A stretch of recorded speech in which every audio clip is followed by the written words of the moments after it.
We finally made it to 2023, so today I'm going to take some time and talk about some of the games that I'm most excited for this year. First up, we got Diablo 4. This game takes place after Diablo 3 Reaper of Souls, with the main antagonist as Lilith. Now there's 5 classes that's already been announced: Barbarian, Sorceress, Druid, Rogue, and Necromancer. Now honestly, my first time into Diablo was actually with Diablo 3 on Xbox, but I never got around to finishing it. I always wanted to go back, but this one I'm excited to go into it fresh and hopefully day one. I did play a little bit of Diablo Immortal, and I hope that this is nothing like that, because I eventually fell off because of all the pay to win mechanics and things like that. But I guess we'll see. Hopefully they're able to pull it off, since it is a full release, and this comes out in June 2023 this year. Next up, we got the most wishlist game on Steam. That's The Day Before. This is an open world MMO survival set in a deadly post-pandemic America overrun by zombies. This game was originally slated for 2022, but it ended up being pushed back and converted to Unreal Engine 5, which is why it's releasing later this year. The world looks really interesting, honestly. I think it looks like an advanced version of DayZ and a little bit of Division combat combined, but will it actually be like that? I don't know. I really hope it is, but my biggest hope, honestly, is that it has some sort of questing system, some sort of guide to it in a way to get you progress, because a lot of survival games, they kind of end up falling flat for me. But either way, I'm still excited. This comes out in March 2023.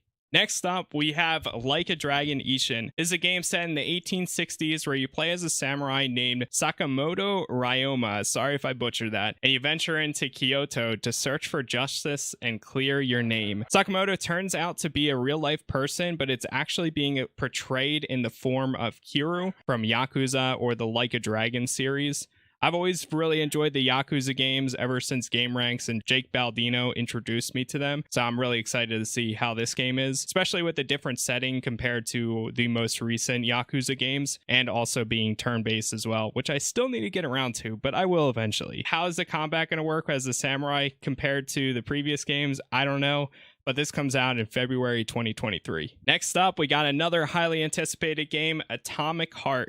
We've seen this game all over the place for a while now. This game has been highly anticipated by many people. It's sort of a Fallout / Bioshock mix with a hint of Stalker vibes, in my opinion. It's filled with technical monsters and superpowered robots all over the place. The Russian and English versions of the game seem pretty interesting. The English voice acting, I've heard, can be a little bit iffy, but I'm gonna wait until we see the full game in itself. It's a first-person shooter, so the style in it for being that looks really interesting, and either way, I'm excited. This comes out in February 2023. Next up, we got the game that I never expected, but I am pretty excited for, which is Hogwarts Legacy. Now, as a non-Harry Potter fan, I'm actually very excited for Hogwarts Legacy. This game is set in the 1800s, and you create your own character and explore the school of Hogwarts and outside of it. It gives you a very interesting and throwback feeling to like the bully games for the classes. It looks like they're going to have a ton of mini games, and it looks like the combat is actually turning out to look pretty interesting. They recently did a developer interview and showed off some of the combat and also some of the base building, which I think looks pretty cool. So either way, I'm very excited for this game. We'll see what it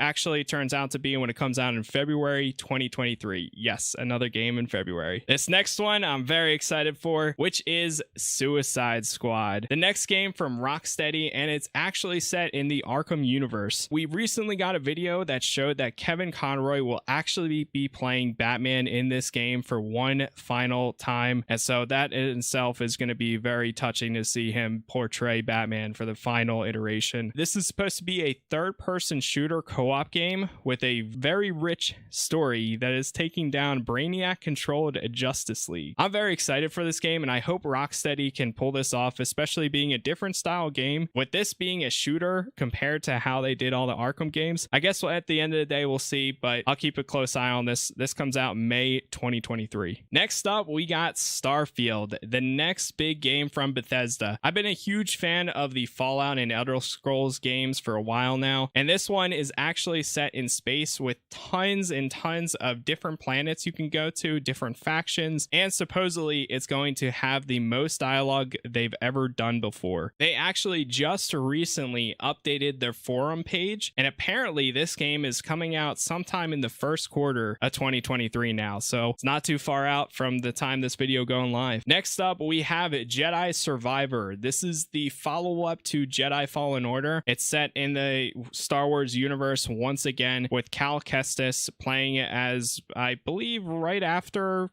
Fallen Order ends. I really enjoyed the first one, so I'm really excited to see where this one goes. We just recently got a glimpse of the gameplay mechanics and even a little bit of story for the next game at the Game Awards. From what we've seen, it looks like this game might have a darker tone to it. I personally would love to see a hint to Starkiller. I know it would be crazy for canon, but just even a little Easter egg or something in there. I always really enjoyed the Force Awakens games, and Sam Witwer has been an amazing actor, just especially with playing Days Gone recently. Absolutely love him. I don't know, we'll see. This comes out in March 2023. And we are down to number 1, with that being Spider-Man 2. This is my most anticipated game for 2023, of course, because it is the follow-up to Insomniac Spider-Man's Miles Morales and the previous Spider-Man game. This takes place right after Miles Morales ends, and we'll hopefully be seeing my favorite character in Marvel,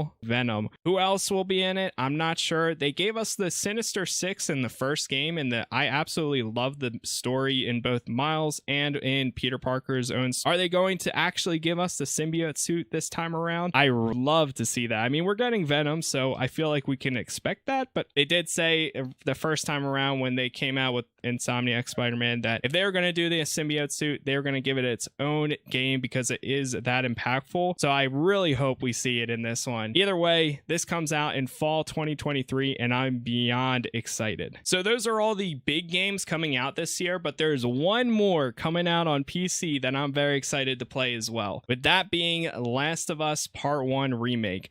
This is the story of Joel and Ellie. The very first time I ever played this was actually on my PS4. They did remake it. It came out on PS5. A lot of people had some issues with the pricing on the game. I still agree that it was a little bit too much, but it's finally coming to PC. I'm very excited to see how that game plays with mouse and keyboard. The combat, reliving it and seeing everything in its full graphic update is going to be a lot of fun, and I'm super excited for it. And that's my top 10 list of most anticipated games for this year, with a little bonus of Last of Us Remake. I'm sure there's going to be plenty of other games that come out later this year. I might do a part 2 sometime, like maybe halfway through the year, if there are that many new announcements, but we'll see. For right now, that's going to be it. If you guys enjoyed this video, definitely leave a like on it, subscribe for more. Let me know in the comments if you're excited for any of these, or if there's any others that you know that are coming out this year and you would like to just talk about it. I hope you guys enjoy this types of videos, because I hope to do more throughout the year. That's everything I got. Thank you for watching, and I'll see you all in the next one.